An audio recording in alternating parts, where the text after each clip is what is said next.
Hello guys, and welcome to another Blender tutorial. So today I'm going to be showing you how to make this oxidized copper material in Eevee. It's 100% procedural, so you can see this is going to be the node setup here, and it's not as complicated as it looks. It renders pretty quick compared to cycles and has very little noise.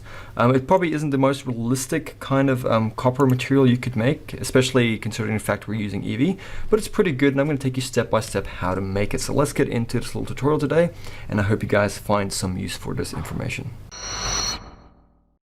Okay, so I have a little example scene open here. This is not going to be a lighting tutorial or modeling tutorial, so this is just assuming you already have a little scene you want to work on.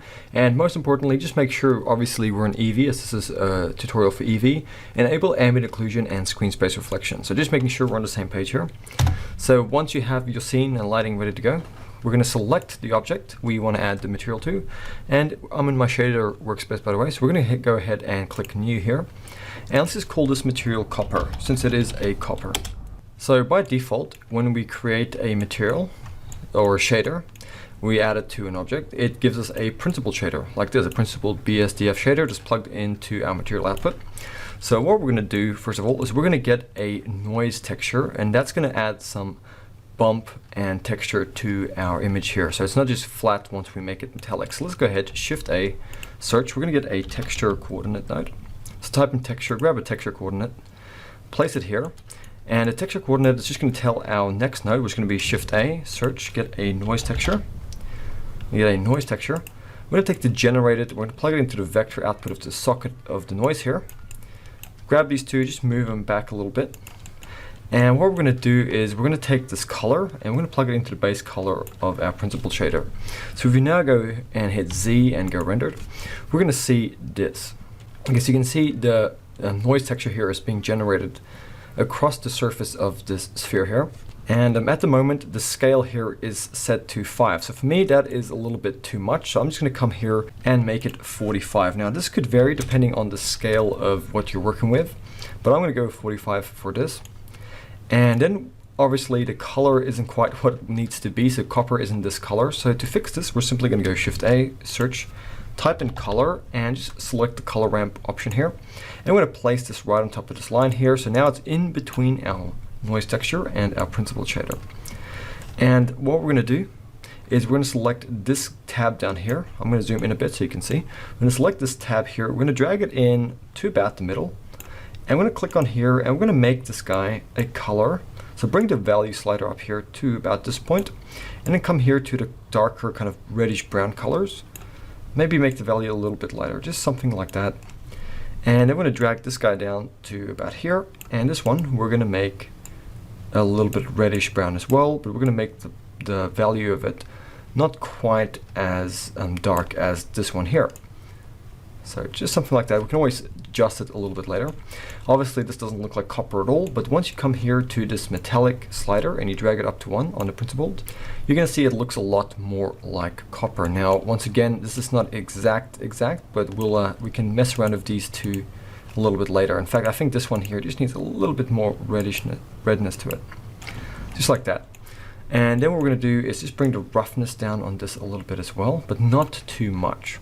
Now at the moment it just looks perfectly flat. That's no good. So what we're going to do is we're going to go Shift A, search, and we're going to get another noise texture. So just type in noise texture and select noise texture here. We're going to place this guy down here.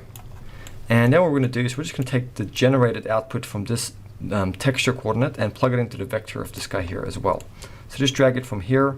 Make sure to plug it into the vector of that new noise texture. So once you've done that, we can now go Shift A, search, just get another color ramp node. And we're going to plug the color of this guy into the factor here of the color ramp.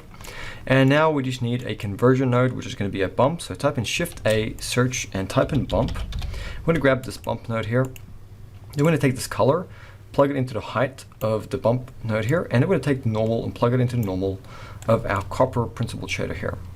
So at the moment, you can see it is way too intense. So what we need to do is come here to the strength. I'm going to make it 0.03. And what I'm going to do is I'm going to come here to the scale and make it 75.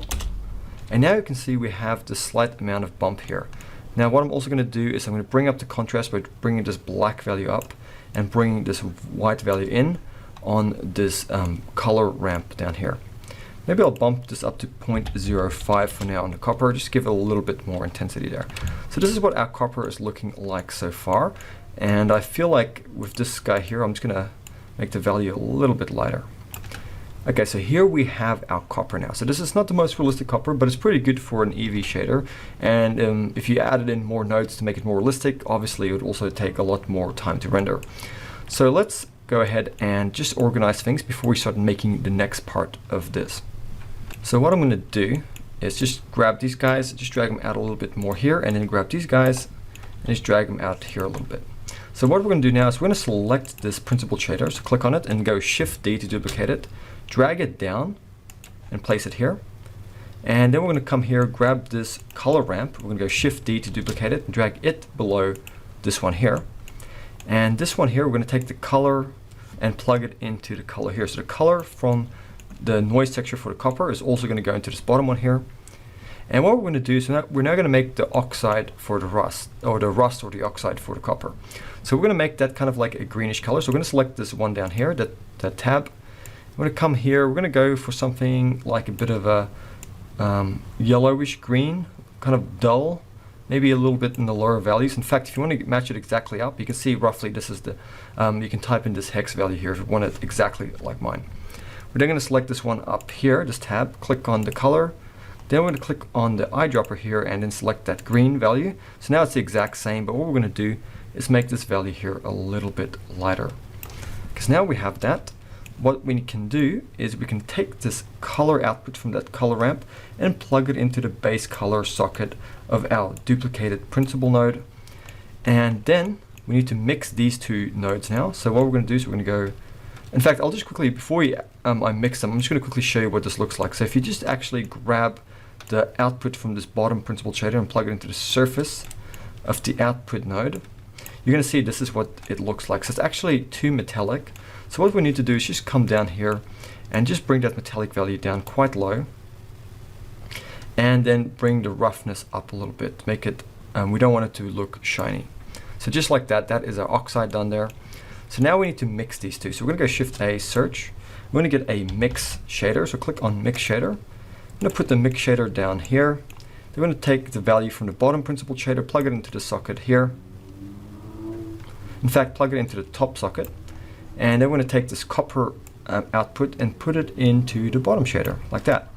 Now if we take this shader and we plug it into the surface of the material output, it's going to mix these two 50-50 over here. And you can see this is the factor slider.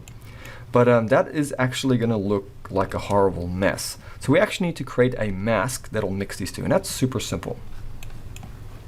So all we're going to do is we're just simply going to grab this noise shader up here, this noise texture, and go Shift D to duplicate it. Oops, we don't want it over there, so just duplicate it, or just add another one into your scene.